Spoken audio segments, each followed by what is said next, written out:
Alrighty, guys, we're going to be busting a myth today. And that myth is that the best solution when you're injured is just to rest it. Now, granted, back when the Rice principle was actually founded in some amount of research, the R did stand for rest. But what we know now actually changes everything about what we know about how to handle early injury. A lot of times, people get hurt, and naturally they think, oh, I'll just take a few weeks off. This goes for runners, CrossFitters, people who play golf, people who play pickleball.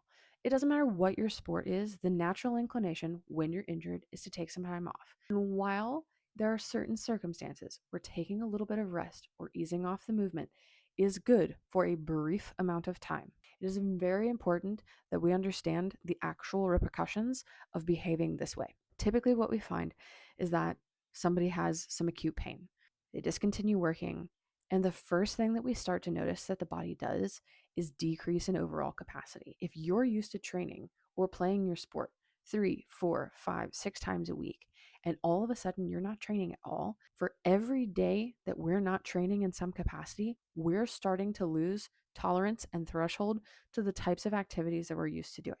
So you can only imagine how coming back to those things would be even that much more challenging.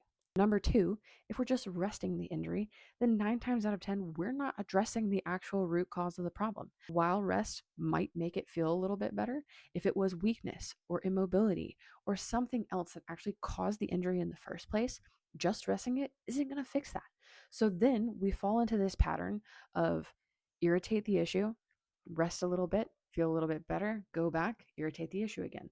This is the type of chronic cycle that people end up in when it comes to their pain that keeps them really struggling with the ability to continue to do their activity. And then the last piece, and honestly, the saddest part of this is at some point, some people start to use excuses to not go back.